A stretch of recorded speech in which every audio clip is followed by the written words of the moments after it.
Innal hamdalillah nahmaduhu wa nasta'inuhu wa nastaghfiruh wa na'udzu billahi min shururi anfusina wa min sayyiati a'malina. May yahdihillahu fala mudilla lahu wa may yudlil fala hadiya lahu.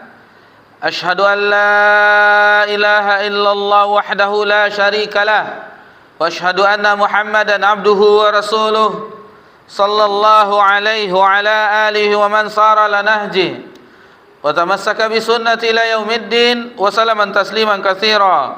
Ya ayyuhalladzina amanu taqullaha haqqa tuqatih wa la tamutunna illa wa antum muslimun.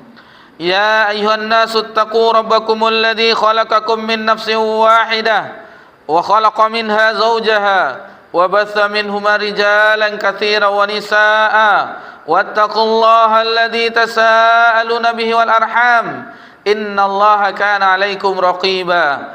Ya ayyuhalladzina amanu taqullaha wa qulu qawlan sadida yuslih lakum a'malakum wa yaghfir lakum dzunubakum wa may yuti'illaha wa rasulahu faqad faza fawzan 'azima. Amma ba'da. Alhamdulillah, puji syukur kehadirat Allah Subhanahu wa taala, yang mana Allah Subhanahu wa taala melimpahkan nikmat yang tiada terhingga. Nikmat Allah Subhanahu wa taala senantiasa tercurahkan kepada seluruh makhluknya, baik yang di atas langit maupun di bumi. Di antara keduanya semuanya mendapat nikmat dari Allah Subhanahu wa taala, dan itu tidak pernah terhenti walaupun hanya sekejap mata. Kemudian salawat beriringkan salam kepada Nabi kita tercinta, yakni Nabi Muhammad sallallahu alaihi wasallam. Ikhwani fiddin wa akhwati fillah, azakumullah.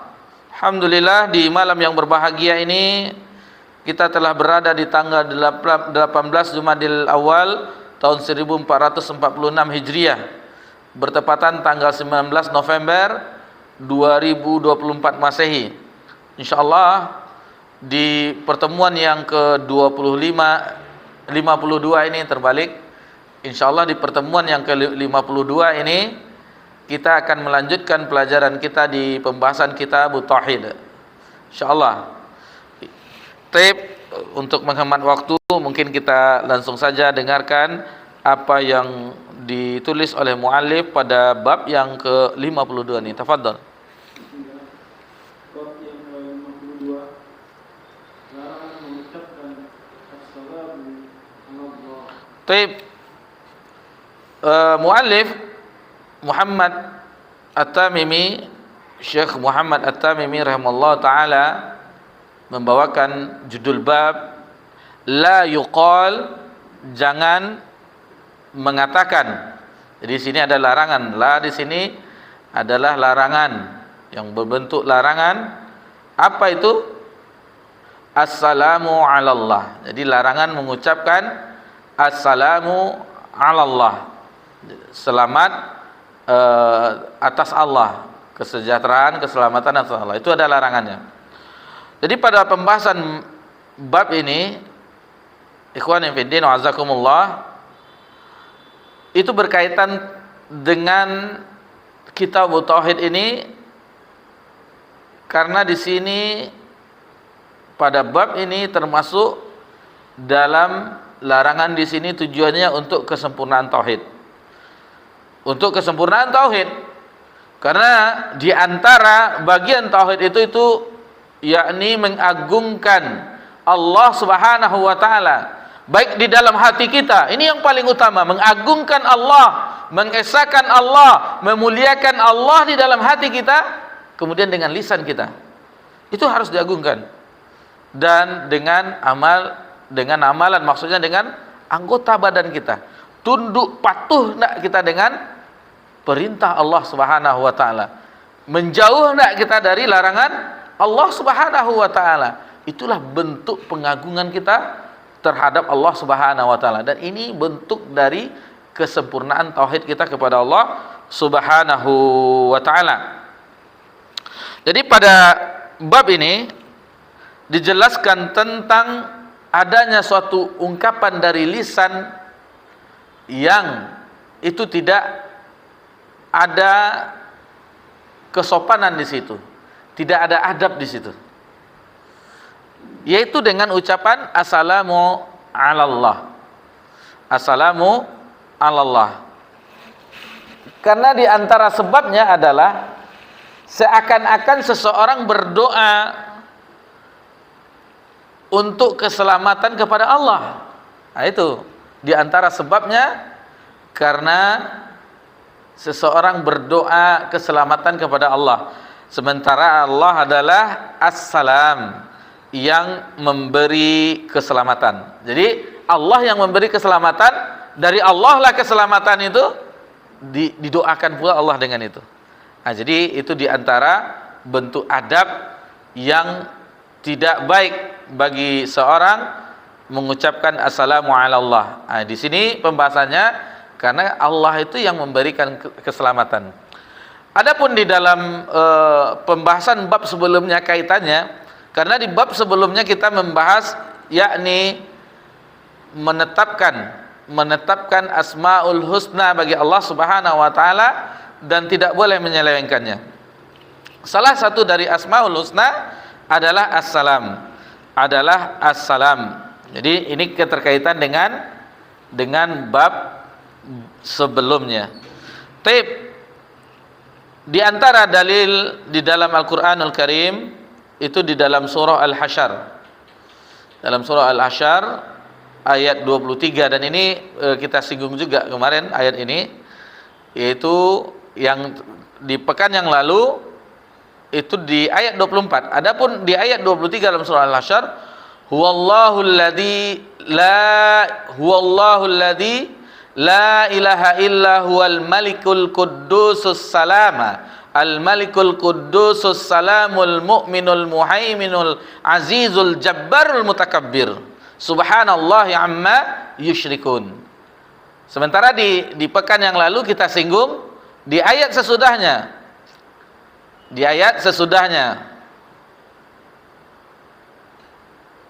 Huwallahul khaliqul bari'ul musawwirul asmaul husna, itu di pekan yang lalu. Adapun yang sekarang yang ada kata al-malikul quddusus salam.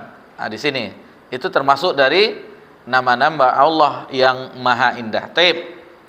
Adapun dalil dari hadis Nabi sallallahu alaihi wasallam yang mana diriwayatkan oleh Imam Bukhari, Nabi sallallahu alaihi wasallam bersabda, innallaha huwas salam. Sesungguhnya Allah adalah As-Salam. Jadi ini adalah salah satu nama-nama Allah yang maha indah, Asmaul Husna. Fa iza shalla ahadukum, jika di antara kamu salat, falyakul, maka katakanlah at-tahiyatu lillah wa salatu wat thayyibat. Nah, jadi itu yang diucapkan. Nanti insyaallah pada dalil satu-satunya dalil di bab ini insyaallah akan dijelaskan insyaallah taala. Baik. Lalu makna assalam. Assalam, sebelum kita mendengarkan hadisnya, karena hadis dalil dalam bab ini hanya satu. Jadi kita uraikan dahulu sebelum kita mendengarkan hadis pada bab ini. Ikhwani fiddin wa akhwati fillah, azakumullah. Makna dari assalam, apa maknanya? Jadi assalam, salah satu asmaul husna, artinya adalah selamat. Jadi adapun assalam sebagai asmaul husna, nama-nama Allah yang maha indah, itu memiliki dua makna. Yang pertama berkaitan dengan Allah. Karena Allah Subhanahu wa taala selamat dari segala aib, dari segala kekurangan. Jadi Allah itu maha sempurna, tidak ada sedikit pun seberat biji zarah pun kekurangan dari Allah SWT. Jadi di situ tidak ada lupa, Allah tidak lupa, tidak mengantuk, tidak segala macamnya, tidak ada bagi Allah Subhanahu wa taala. Allah itu sempurna, maha agung. Itu yang pertama, berkaitan dengan Allah Subhanahu wa taala. Adapun makna kedua mengenai assalam, yaitu berkaitan dari Allah terhadap hamba-hambanya. Jadi di sini assalam bahwasanya Allah pemberi keselamatan kepada hamba-hambanya. Jadi kalau kita perhatikan berapa ayat itu banyak di dalam surah As-Saffat itu menjelaskan diantaranya salamun ala Nuhin fil alamin. Ya, jadi selamat terhadap Nabi Nuh. Kemudian salamun ala Ibrahim. Nah, keselamatan terhadap atas Ibrahim. Kemudian di ayat berikutnya dia terpisah-pisah ayatnya salamun ala Musa wa Harun. Jadi ini dan di nabi yang lain salamun ala Ilyasin terhadap Nabi Ilyas. Kemudian pada ujungnya wasalamun alal mursalin walhamdulillahirabbil alamin. Itu pada akhir ayat tersebut. Dan bahkan penduduk surga itu mendapatkan salam dari Allah Subhanahu wa taala. Penduduk surga. Sebagaimana Allah sebutkan di dalam surah Yasin ayat 58, salamun qaulan mir rabbir rahim. Salamun qaulan mir rabbin. Jadi kalau seseorang, dan mudah-mudahan Allah Subhanahu wa taala menjadikan kita salah satu hambanya yang mendengar ucapan salam dari Allah. Jadi Allah mengucapkan salamun qaulan min rabbil alamin, min rabbir rahim. Jadi ucapan keselamatan, ucapan selamat dari Rabb yang Maha Penyayang. Kita tidak menemukan riwayat, terkadang kita mendengar orang yang membaca Yasin itu diulang 3 kali pas di ucapan ini. Tapi kita menemukan apakah itu ada riwayatnya. Tapi setiap ada orang yang membaca Yasinan, pas di ayat ini diulang 3 kali. Mungkin ada pengalaman kalau di perumahan di situ, misalnya ada orang yang meninggal, itu 3 kali. Salamun qaulan min rabbir rahim, salamun qaulan min rabbir rahim. Jadi diulang 3 kali. Tapi itu ada riwayatnya atau tidak, Allah Ta'ala alam. Yang jelas itu sepertinya itu hanya kebiasaan di perumahan-perumahan. Allah Ta'ala a'lam. Kemudian yang mendapatkan salam dari Allah diantaranya Ummul Mukminin Khadijah binti Khuwailid radhiyallahu anha. Khadijah, keistimewaan dari salah satu dari keutamaan Khadijah, yang mana Jibril berkata kepada Nabi sallallahu alaihi wasallam, dan hadis ini diriwayatkan oleh Imam Bukhari dalam sahihnya, ya Rasulullah, wahai Rasulullah, hazi Khadijah qad atat ma'aha ina. Jadi wahai Rasulullah, sungguh ini adalah Khadijah yang akan mendatangi kau, bersamanya ada ina, istilahnya semacam bejana, semacam wadah atau tempat untuk sesuatu yang fihi idam, yang di dalam bejana itu ada lauk pauknya, au ta'am atau makanan, au syarab atau minuman. Fa idza hiya atatka faqra 'alaiha salam. Apabila Khadijah itu telah dekatmu, istilahnya telah datang, maka katakanlah salam mir rabbiha, dari Rabbnya. Bayangkan mendapatkan salam dari Rabbnya. Wa minni, kata Jibril, dan dariku. Wa basyirha bi baitin fil jannah, dan beri kabar gembiralah kepada Khadijah itu rumah di surga. Min qasabin, dari mutiara, jadi bangunannya dari mutiara, la sakhab, di dalamnya tidak ada hiruk pikuk, wala nasab, dan tidak ada kelelahan. Jadi itu salam dari Allah Subhanahu wa taala, dan hadis ini menunjukkan keutamaan dari Ummul Mukminin Khadijah radhiyallahu anha. Taib itu sebagai muqaddimah kita sebelum kita membahas, dan hanya satu dalil di dalam bab ini, hanya terdapat satu dalil di dalam bab ini mengenai larangan mengucapkan assalamu ala Allah. Taib, fadhal. Diriwayatkan dalam Sahih Al-Bukhari dan Muslim dari Ibnu Mas'ud radhiyallahu anhu, dia berkata, kunna idza kunna ma'an nabi sallallahu alaihi wasallam fi salat kunna assalamu ala Allah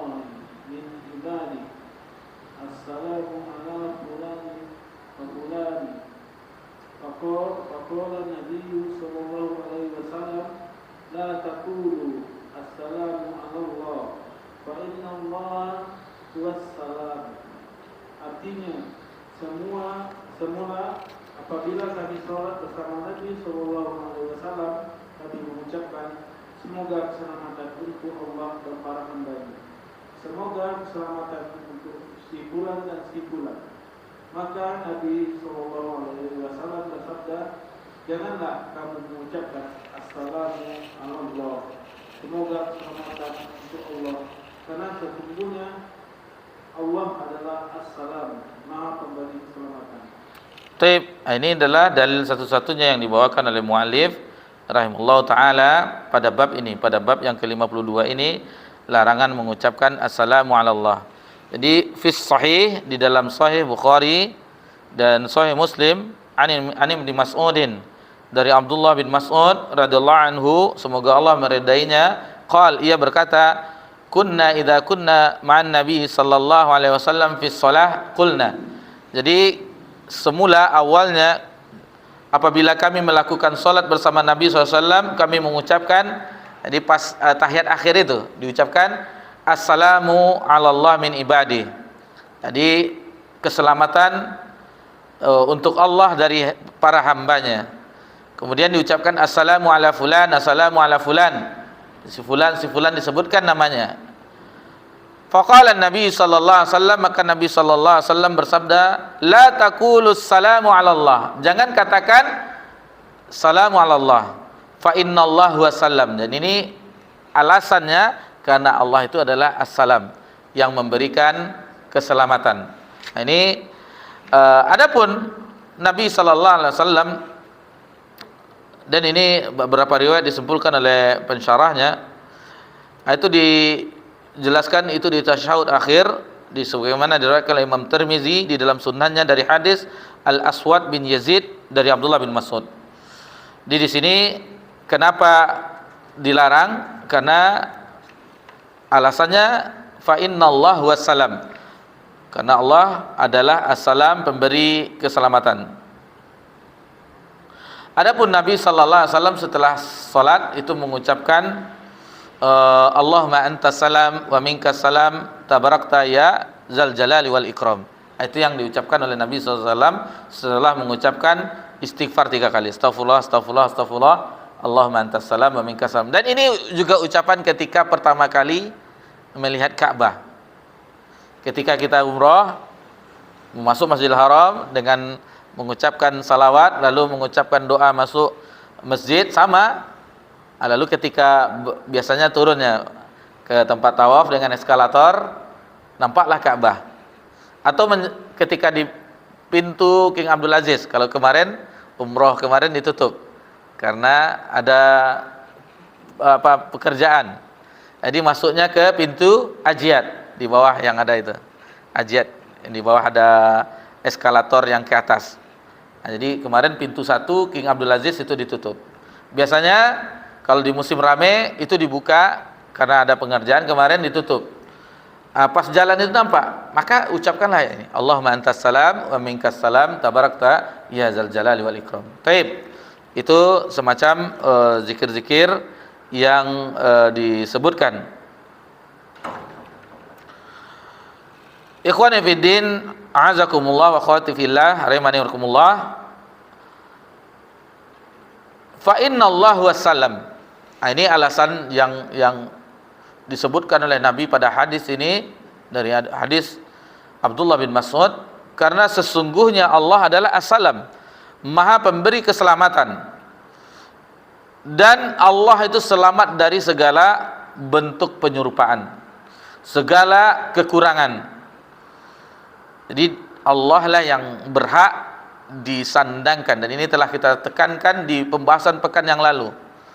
Tidak boleh sedikit pun diselewengkan, harus ditetapkan sesuai dengan kebesaran dan keagungan Allah Subhanahu wa taala. Dan juga kita jelaskan di bab yang lalu, kenapa muallif memasukkan tentang asma wa sifat.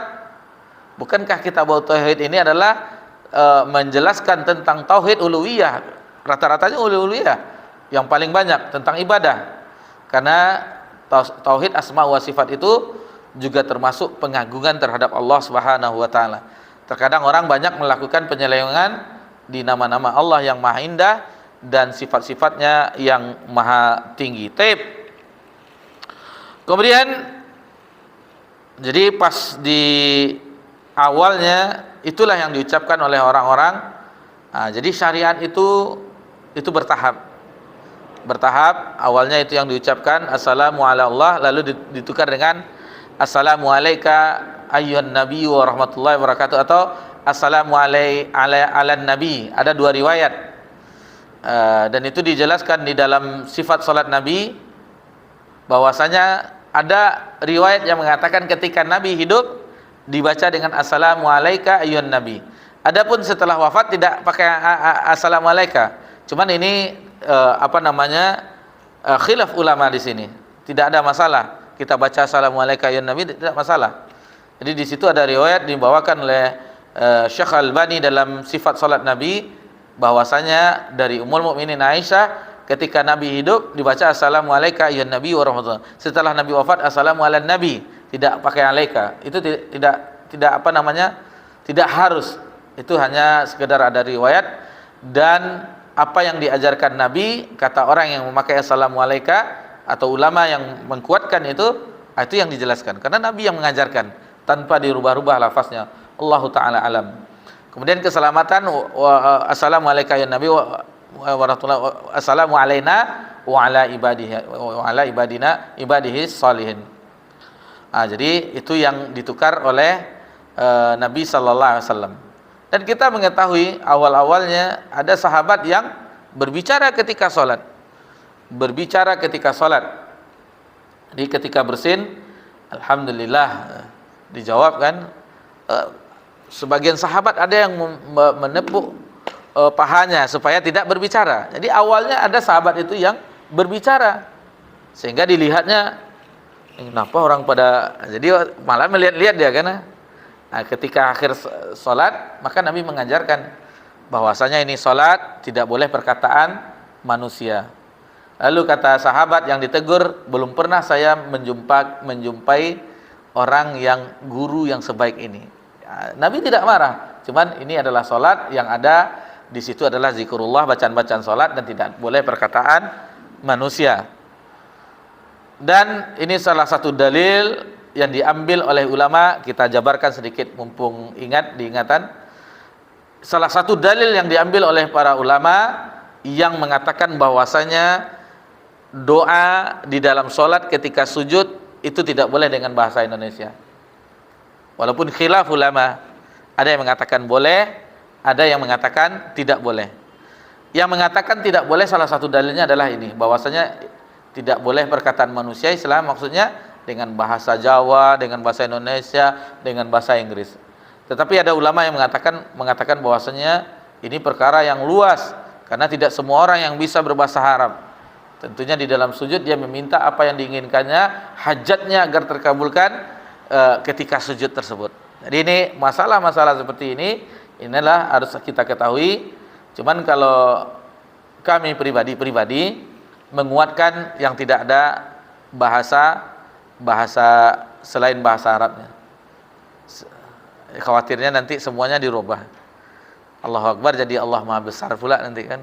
Khawatirnya seperti itu. Untuk menutup agar tidak dirubah bahasa Arab yang ada di ucapan salat. Allahu taala a'lam. Meskipun ada yang berpendapat lain, maka kita berlapang dada terhadap masalah pembahasan ini. Taib. Ikhwani fillah wa akhwati fillah, a'azakumullah, bapak-bapak, ibu-ibu yang semoga diberkahi dan dirahmati Allah Subhanahu wa taala. Kemudian pembahasan berikutnya adalah bagaimana Allah Subhanahu wa taala yang memiliki nama-namanya yang maha indah dan sifat-sifatnya yang maha tinggi, sebagaimana kita sebutkan di bab sebelumnya. Salah satu yang boleh bertawasul yaitu dengan Asmaul Husna. Kita bertawasul dengan Asmaul Husna, menyebut Asmaul Husna, salah satu nama Allah yang indah. Kita sebutkan Ya Ghaffar, wahai yang maha pengampun, ampunilah kami, atau seperti itu. Ya Razzaq, wahai yang pemberi rezeki, beri rezekilah kami. Kemudian Yang boleh bertawasul lagi apa? Yang di pekan yang lalu kita jemput kembali istilah supaya mengingat kembali dengan amal soleh. Dengan amal soleh. Sebagaimana dalilnya Nabi Ibrahim dan Nabi Ismail putranya alaihissalam ketika selesai meninggikan bangunan Ka'bah, berdoa dengan amalannya, Allahumma taqabbal minna innaka antas samiul alim. Itu berwasilah dengan amal solehnya. Dan hadis sahih yang mana ada 3 orang yang terperangkap di dalam goa. Ketika dia masuk ke dalam goa, pintu goa tertutup dengan batu besar. Maka berwasilahlah mereka dengan amal soleh mereka. Ada yang mengatakan bahwasanya dia berbakti kepada orang tuanya. Ada yang mengatakan bahwasanya dia ketika diajak berzina dia bisa menghindarinya. Ada yang mengatakan bahwasanya dia amanah terhadap harta orang lain. Maka sedikit terbuka, yang ketiganya terbuka semuanya, yang terkurung di dalam gua akhirnya bisa keluar. Lalu yang ketiga adalah dengan berwasilah dengan doa orang yang masih hidup tentunya. Doa orang, kita minta doa misalnya Pak Doni pergi umroh misalnya, atau Pak Sugiono, Pak Susanto, Astagfirullahaladzim, Pak Susanto misalnya pergi umroh misalnya, lalu kita antar ke bandara, Pak jangan lupa doakan kami, itu boleh wasilah seperti itu. Jangan pergi ke bapak misalnya pulang kampung misalnya, pergi ke makam Sunan Giri lah dulu tanya, itu tidak boleh Pak. Jadi Bapak Ibu perhatikan, atau di Sumatera Barat, di Pariaman ada juga Syekh Burhanuddin misalnya, itu tidak ada syariat Islam yang seperti itu. Kita ziarah kubur ada, nahaitukum an ziaratil kubur fahzuruha. Dulu aku pernah melarangmu ziarah kubur. Jadi awal-awal waktu dahulu Nabi melarang ziarah kubur karena dulu ziarah kubur itu banyak kemungkaran, banyak kesyirikan awal-awalnya. Tapi setelah akhir-akhirnya Nabi pun mensyariatkan ziarah kubur. Sekarang ziarah kuburlah karena itu akan tuzakkirul akhirah, untuk mengingat akhirat. Nah, jadi nanti kita kajiannya melarang ziarah kubur, tidak. Yang dilarang itu adalah seperti tadi, ada praktek kesyirikan di kubur, meminta kepada orang wali, orang-orang soleh yang di dalam kubur, itu tidak boleh. Boleh kita minta doa kepada orang yang hidup, yang masih hidup, dan tidak harus kepada ustadz. Ini ada ustadz atau kiai atau makbul, sama semua kita hamba Allah. Itu bahkan ada orang yang doa yang terzolimi.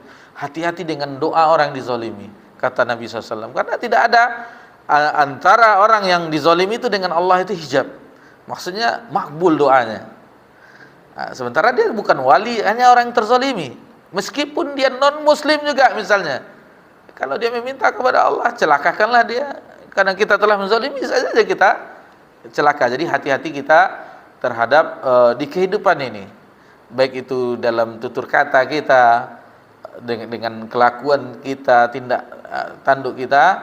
Karena khawatirnya seandainya kita tidak dibalas di dunia misalnya, di akhirat itu tidak akan luput dari keadilan Allah Subhanahu wa taala. Di akhirat, inilah betapa beruntungnya kita belajar agama ini. Beruntung kita belajar agama. Alangkah banyaknya keutamaan di majelis ilmu. Kita akan mengingatkan akhirat. Itu yang kita jadi yakin kita dengan tempat kembali yang itu pasti kita alami semuanya.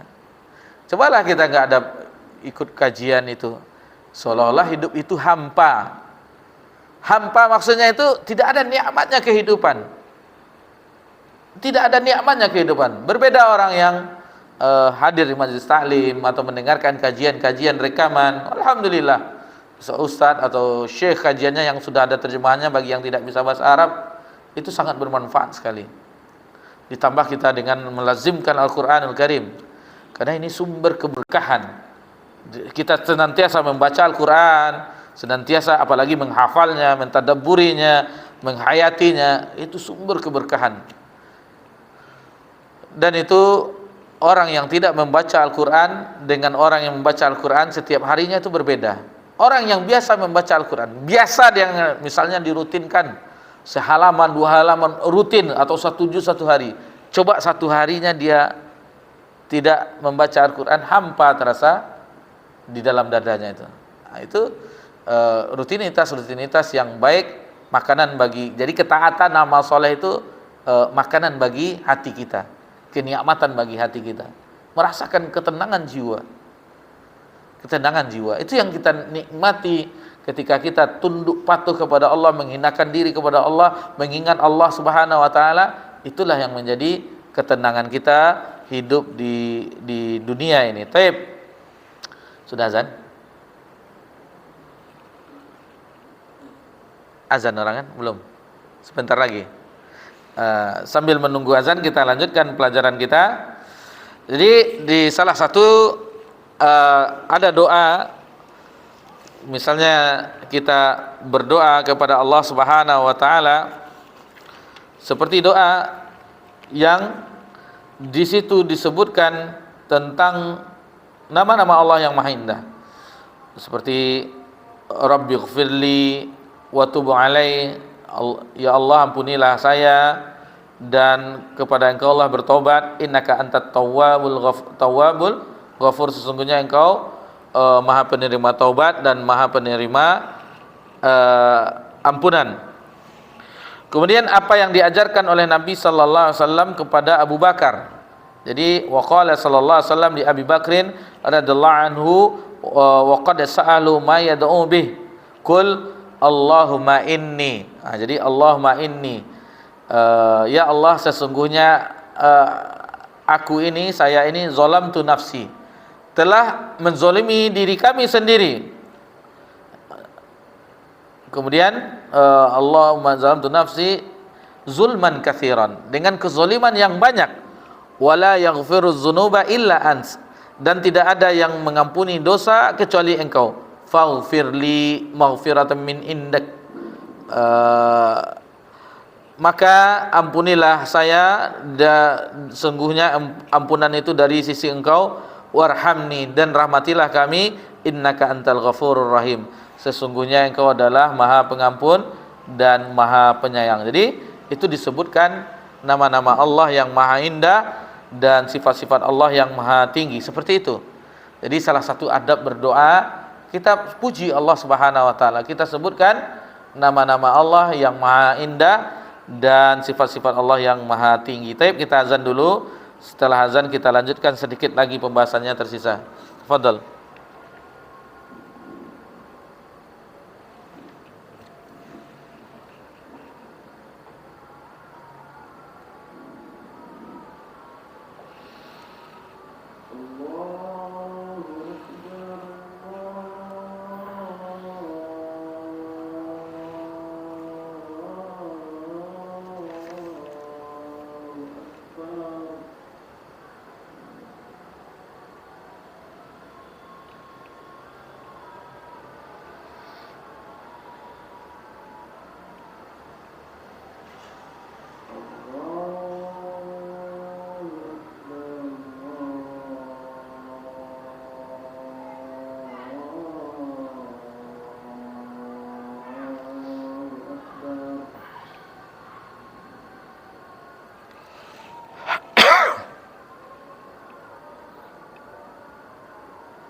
Alhamdulillahi Rabbil Alamin.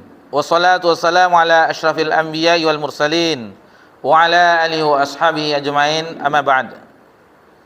Bapak-bapak, ibu-ibu yang semoga diberkahi dan dirahmati oleh Allah Subhanahu wa taala, kita lanjutkan.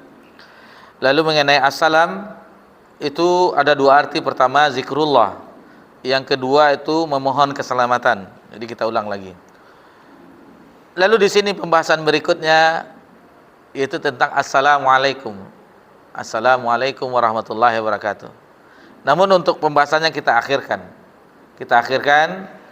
Kita utamakan dahulu, kita dahulukan, yaitu tentang bagaimana seseorang mendoakan salamakallah, semoga Allah menyelamatkanmu, atau seseorang ketika melintas sirat di akhirat kelak, melintas jembatan, Rabbi sallim sallim, ya Rabb kami, ya Rabb, selamatkanlah.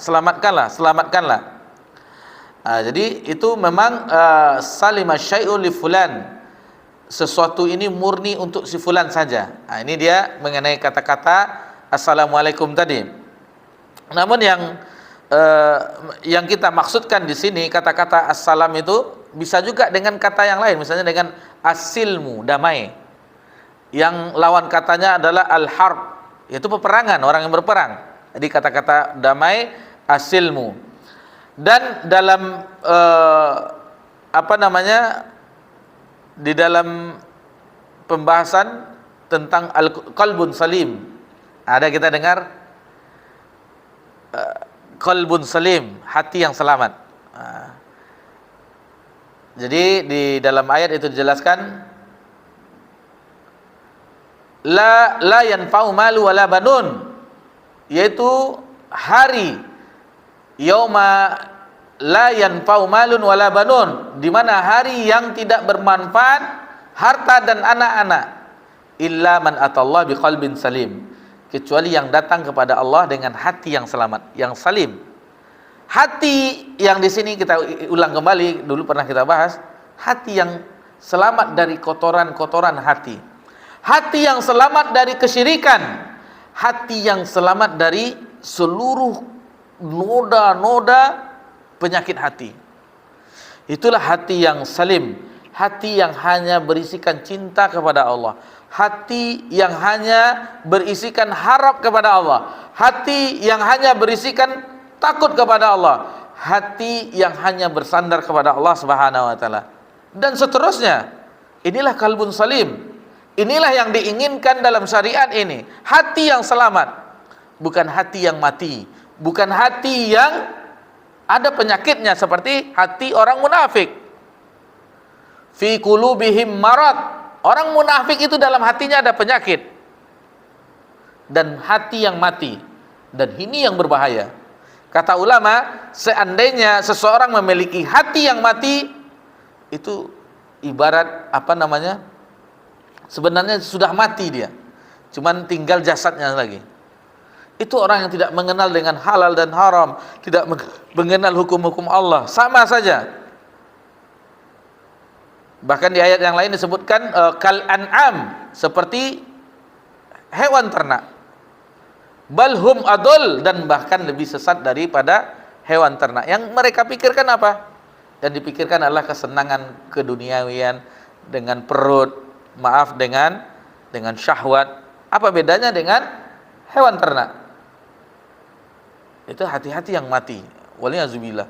Apalagi hati orang yang musyrik, yang kufur dan segala macamnya, yang tidak beriman kepada Allah Subhanahu wa taala. Nah, jadi ini masih ada kaitan dengan kalbun salim. Orang yang itu, makanya Islam itu salah satu definisinya adalah al-istislamu lillahi bitauhid wal inqiyadu bita'ah wal bara'atu minasyirki wa ahli. Itu menyerahkan hati dengan mentauhidkan Allah Subhanahu wa taala. Menyerahkan diri, penyerahan diri. Islam dari kata-kata assalam salim, itu dari penjabarannya. Taib. Jadi sudah menjurus. Lalu yang terakhir yang kita akhirkan tadi, dan ini adalah pembahasan terakhir pada bab ini, yaitu ucapan assalamualaikum warahmatullahi wabarakatuh. Ungkapan yang mulia yang ada hanya di dalam agama kita, yang tidak dimiliki oleh agama lain. Perhatikan, good morning, selamat pagi, selamat malam. Apa? Pagi yang selamat, orangnya tidak selamat. Malam yang selamat, orangnya enggak selamat. Indahnya tahiyah di orang sesama ketika berjumpa, dengan wajah berseri-seri, dengan senyuman, yang hanya dimiliki di dalam agama kita. Assalamualaikum, sambil berjabat tangan atau sambil berrangkulan. Alangkah indahnya agama ini. Dari kata salam tadi, mendoakan, dan itu wajib. Mengucapkannya sunnah, adapun menjawabnya wajib. Nanti bisa bapak-bapak, ibu-ibu lihat dalam surah An-Nisa ayat 86, atau kita dengarkanlah Pak Doni membacakannya. Surah An-Nisa ayat 86.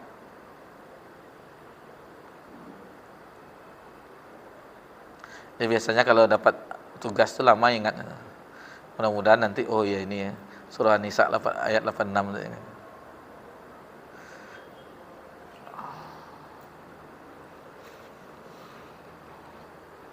Wa iza huyitum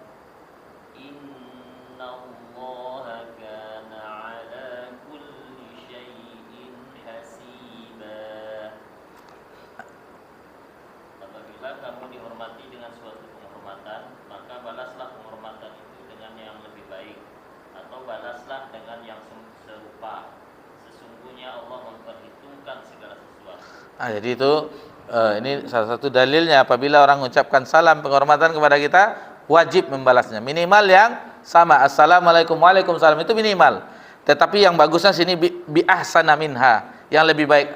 Assalamualaikum, waalaikumsalam warahmatullah, itu minimal. Minimal tadi sama, kemudian warahmatullah ditambah wabarakatuh, itu lebih baik lagi. Keindahan agama Islam. Dari mana lagi kita mendapatkan ajaran seindah ini? Berjumpa dengan wajah berseri-seri, mendoakan keselamatan bagi saudara-saudari kita. Ketika berjumpa, ketika masuk rumah, bahkan ketika selesai salat terakhir, assalamualaikum warahmatullah. Bayangkan, sambil melihat ke kanan dan menoleh ke kanan, seluruhnya kita doakan dengan keselamatan. Itulah keindahan agama kita. Kita mempelajari yang biasa kita amalkan sehari-hari, yang sebelumnya kita tidak mengetahui, ternyata kalau diperdalam kita pahami, luar biasa agama kita ini. Lalu bagaimana kita akan mengambil harta orang lain, lalu menjatuhkan kehormatan orang lain, menggibahnya dan segala macamnya. Sementara kita lisan kita mendoakannya. Indah agama kita ini. Jadi kalau kita mempelajari, kita hayati apa yang telah kita ketahui, malahan kita amalkan di kehidupan sehari, tetapi hanya sekedar saja. Assalamualaikum Pak Doni, sekedar itu aja. Tetapi kalau kita hayati, betapa bahagianya kita berjumpa ketika saudara atau saudari kita mendoakan keselamatan kepada kita. Bayangkan, mendoakan keselamatan kepada kita dengan memakai assalam. Itu makanya tidak boleh bagi Allah. Assalamu ala Allah tidak boleh, karena Allah yang memberikan keselamatan itu. Tidak boleh. Ini dalam salah satu bab ini, salah satu bentuk pengagungan yang agar sempurna, salah satu adab juga bagi Rabb kita, itu tidak mengucapkan ucapan tadi. Karena kita harus mengagungkan Allah agar sempurna tauhid kita, baik itu dalam hati kita dan lisan kita dan perbuatan kita. Salah satunya ucapan ini, supaya kita mengagungkan Allah Subhanahu wa taala. Demikian saja yang bisa kita pelajari di bab ini. Alhamdulillah, walaupun hanya satu dalil, tetapi sebenarnya bagaimana menjelaskan pas membacanya itu luar biasa, Masya Allah. Dengan bagaimana ajaran yang dan meyakini kita bahwasanya benar-benar turun dari Rabbul Alamin untuk kedamaian, untuk ini semuanya. Alhamdulillah, nikmat kita dengan mempelajari agama Allah, dan Allah memberikan hidayah kepada kita untuk beragama ini. Cuman kita diminta senantiasa terus menerus dengan beristighfar, dengan ini meminta hidayah kepada Allah untuk supaya kokoh, istiqomah. Allahumma ya muqallibal qulub tsabbit qalbi, meminta husnul khatimah, meminta akhir yang baik dari kehidupan kita. Apabila itu sudah ada bagi kita, maka itulah kebahagiaan kita hidup di permukaan bumi, istiqomah sampai akhir hayat, itu beriman, yakin, percaya kepada Allah Subhanahu wa taala. Itulah keselamatan di dunia sebelum keselamatan yang Allah mengucapkan salamun qaulan min rabbir rahim. Allah mengucapkan selamat kepada penduduk surga nanti di surga. Dan kita berharap kita mendengarkan ucapan dari Rabbul Alamin, salamun qaulan min rabbir rahim. Itu yang kita upayakan di dunia ini. Mohon maaf jika ada kesalahan dalam penyampaian. Mudah-mudahan itu bermanfaat bagi kita, memotivasi kita, memecut jiwa kita agar berlomba-lomba agar semangat untuk taat beribadah kepada Allah Subhanahu wa taala dan menjauhi segala dosa dan maksiat larangan Allah Subhanahu wa taala. Subhanakallahumma bika asyhadu an la ilaha illa anta astaghfiruka wa atubu ilaik. Wassalamu ala nabi Muhammad sallallahu alaihi wasallam wa ala alihi washabbihi ajmain walhamdulillahi rabbil alamin. Wassalamualaikum warahmatullahi wabarakatuh.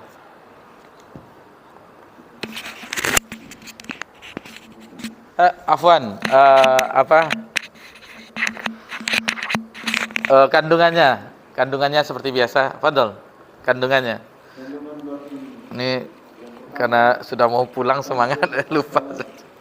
Kedua, salam merupakan ucapan selamat. Ketiga, hal ini tidak sesuai hukum Allah. Yang keempat, alasan karena assalam adalah salah satu asma Allah. Dialah yang memberi keselamatan, hanya kepadanya kita memohon keselamatan. Yang kelima, telah diajarkan kepada para sahabat ucapan penghormatan yang sesuai untuk Allah. Alhamdulillah. Wassallallahu ala nabiyyina Muhammad sallallahu alaihi wasallam wa ala alihi washabihi ajma'in. Alhamdulillahirabbil alamin. Wassalamualaikum warahmatullahi wabarakatuh.